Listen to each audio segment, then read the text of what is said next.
So I've been delaying completing my series on how I was reborn on the 4th of July because this portion, which I'll call employment, is the most difficult, and it's where things started going south very quickly. There will be plenty of adventures and veteraning, individual TikToks and videos on my employment in the future. They're fucking crazy. But I first started teaching as soon as I had my first master's degree. I got really lucky to teach undergrads unsupervised at Methodist College in Fayetteville, North Carolina. And I started doing a biblical introduction class that nobody else wanted to give. A lot of times people, established faculty don't want to give the intro courses. And I had got the idea that I might want to teach, not just because both my parents are educators, but also because I spent some time doing tour guiding on Oahu when I was an undergrad in Hawaii. And when I first taught my first class, it was hard, it was confusing, it was intimidating, but it was fulfilling. And so I taught, in the end, about 5 semesters at Methodist. In the middle of those semesters, I took another master's degree at St. Andrews in Scotland, systematic theology with Tom Wright.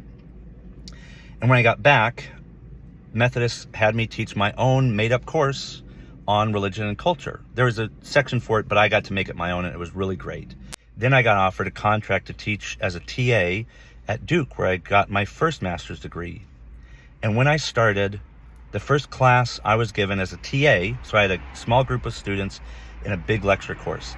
I was given an evening section at like 7 o'clock at night, and I soon discovered I got half the number of students as all the other TAs. The person who hired me was a student at the same time I was. We had overlapping times when we were both students. And she had a bad reputation for being petty and vindictive and generally not a very nice person unless you were like kissing up a lot. And I'm not good at that.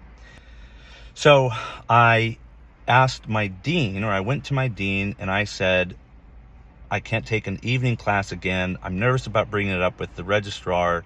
And I had learned that same morning I spoke with my dean, I had learned that veterans are protected under VEVRA. I have a specific dedicated video to VEVRA. You should check it out. And so things went south very quickly.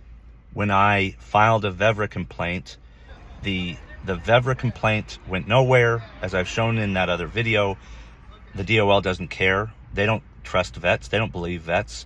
And the university was sure as hell not going to trust me. In fact, they changed policies while they were being investigated, which is obstruction of justice. Like, it was just a shit show. And so the more I was put in a box and the more I was mistreated, the more I fought back and the more I was unwilling to be their little token veteran TA.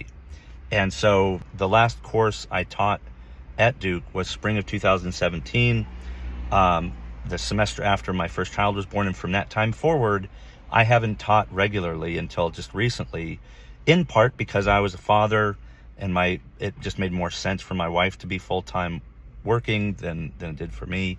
And because I was told by one of my faculty advisors that I would get blacklisted if I kept pushing some of these allegations. And sure enough, I wasn't employed in my profession of choice for very long, but it was incredibly meaningful, and I'd love to return to it at some point in the future. But in my next video, I'll talk about my advocacy and how that grew out of my employment and my education. But if you want to learn more about this, a lot of the stuff in my earlier videos is in my first book, Reborn on the 4th of July, from InterVarsity Press in 2012. I hope you check it out and go to this website, and you'll find the book trailer, the press kit, all that fun stuff. You can get the book exclusively from pewpewhq.com/merch.